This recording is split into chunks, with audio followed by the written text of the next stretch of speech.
आखिर ऐसा क्या हुआ कि माता सीता ने अपने देवर लक्ष्मण को निगल लिया, जानिए। तो दोस्तों, आखिर ऐसा क्या हुआ था जो कि माता सीता को अपने देवर लक्ष्मण को निगलना पड़ा, सुनिए। कई धार्मिक ग्रंथों में इस बात का जिक्र मिलता है कि एक बार सीता ने लक्ष्मण को निगल लिया था। आखिर माता ने ऐसा क्यों किया था, आपको बताते हैं। कथाओं के अनुसार जब भगवान श्री राम रावण का वध करने के बाद अयोध्या वापस गए थे तो माता सीता को ख्याल आया कि वन जाते टाइम उन्होंने मां सरयू नदी से वादा किया था कि अगर वे अपने पति के साथ देवर के साथ वनवास काटकर सकुशल अयोध्या लौट आएंगी तो सरयू नदी पर पूजा करेंगी।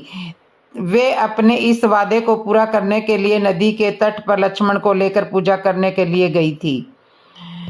सीता ने लक्ष्मण से नदी का जल लाने के लिए कहा तो जैसे ही लक्ष्मण जी नदी में उतरे वैसे ही अगासुर नाम के एक राक्षस ने लक्ष्मण को निगलने का प्रयास किया। लक्ष्मण की जान बचाने के लिए मगरमच्छ के निगलने से पहले ही सीता ने लक्ष्मण को निगल दिया। लक्ष्मण को निगलने के बाद सीता का सारा शरीर जल गया। जब माता सीता पूजा के लिए गई तो पीछे से हनुमान जी उनकी रक्षा के लिए उनके पीछे पीछे गए।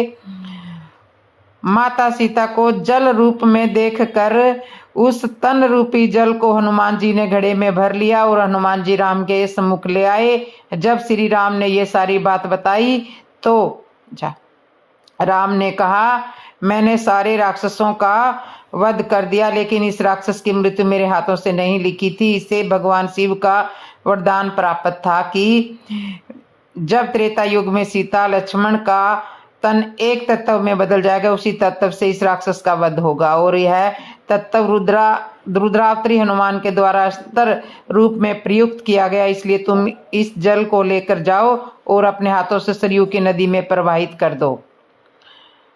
जैसे ही जल सरयू में प्रवाहित हुआ उस राक्षस का नाश होगा और लक्ष्मण सीता और पुण्य शरीर प्राप्त होगा। श्री राम की आज्ञा पाकर हनुमान जी ने ऐसा ही किया और घड़े के जल को आदि गायत्री मंत्र से अभिमंत्रित करके सरयू नदी में डाल दिया। घड़े का जल जैसे ही सरयू के जल में मिला तो वैसे ही सरयू के जल में भयंकर ज्वाला जलने लगी। उसी ज्वाला में अगासुर जलकर भस्म हो गया।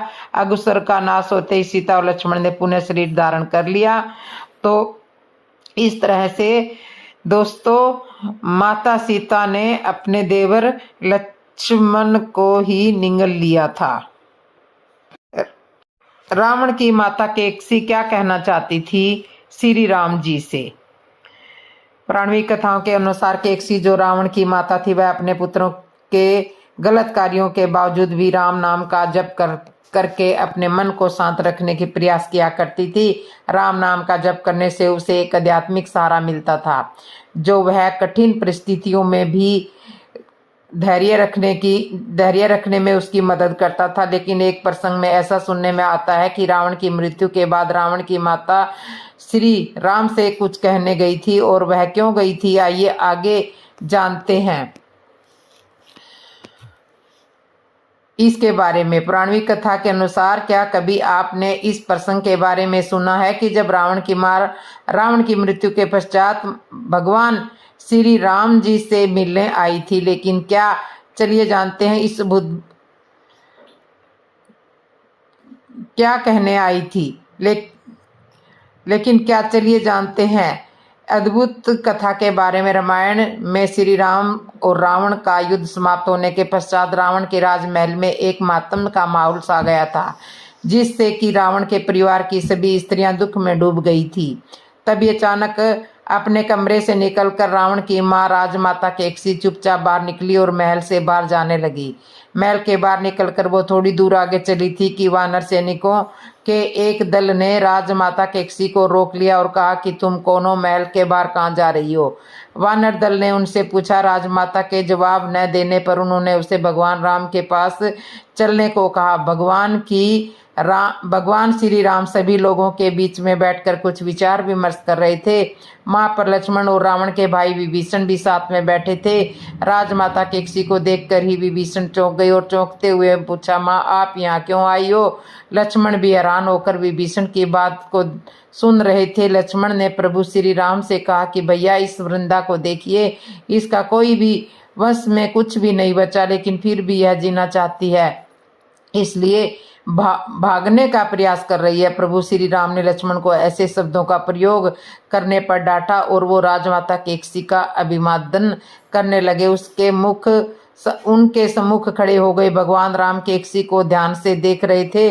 बुजुर्ग केकसी बेहद ही दुबली पतली थी। उनके सफेद रेशमी बाल थे जो कि अच्छी तरह से गूंथे हुए थे। उन्होंने सुंदर वस्त्र पहन रखे थे और हाथ पांव भी एक महारानी के समान नाजुक थे।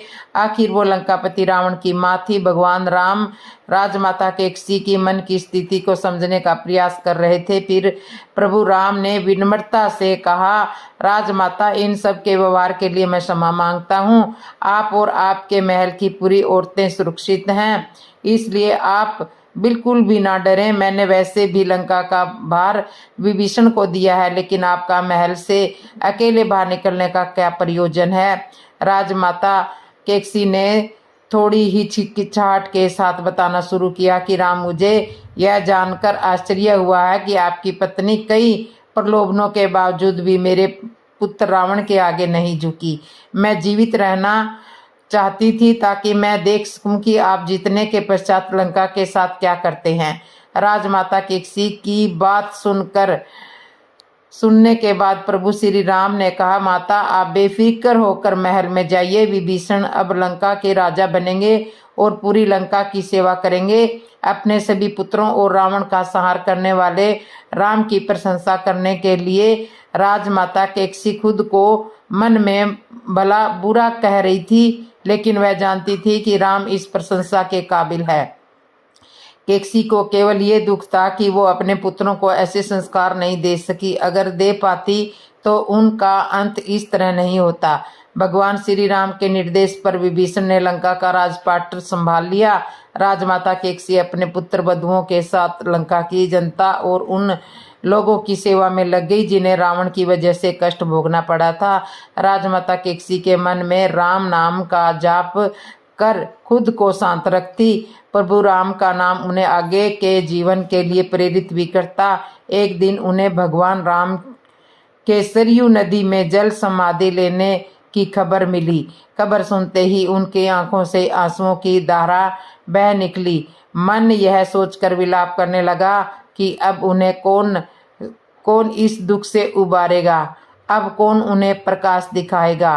केकसी व्यथित थी, लेकिन फिर भी उन्होंने संन्यास नहीं लिया, बल्कि प्रजा की सेवा करते ही रही और अपने राजमाता होने का मर्यादा धर्म का पालन किया। आखिर सांस तक वह राम नाम का जाप करती रही।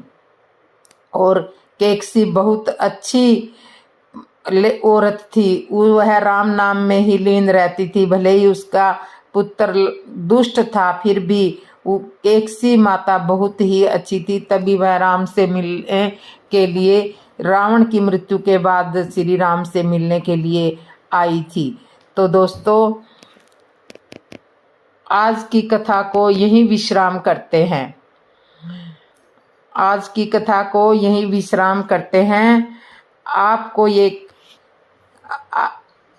आपको ये कथा कैसी लगी हमें कमेंट बॉक्स में लिखकर जरूर बताइए।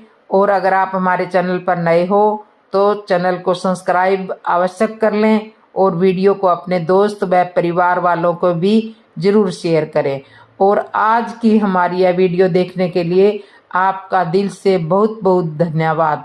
तो बोलो जय श्री राम दोस्तों। और दोस्तों, जिसने भी नोटिफिकेशन बटन नहीं दबा रखा वो नोटिफिकेशन बटन ऑन कर लो, ताकि आने वाली हर नई कथा की नोटिफिकेशन आप तक पहुंच जाए और आप ऐसे ही सुंदर सुंदर कथाएं मेरे चैनल पर सुन सकें। तो इसके लिए आप नोटिफिकेशन बटन को क्लिक कर लो और जो चैनल पे नए आए हो तो एक बार दोबारा से बोल रही हूँ, सब्सक्राइब कर लो और कमेंट में लिख दो जय श्री राम। और जिसने जैसी कथा सुननी है वैसी भी लिख सकते हो कि आप वो कथा सुनाओ, तो मैं आपको उस तरह की कथा सुनाने की कोशिश करूँगी। तो जय श्री राम दोस्तों।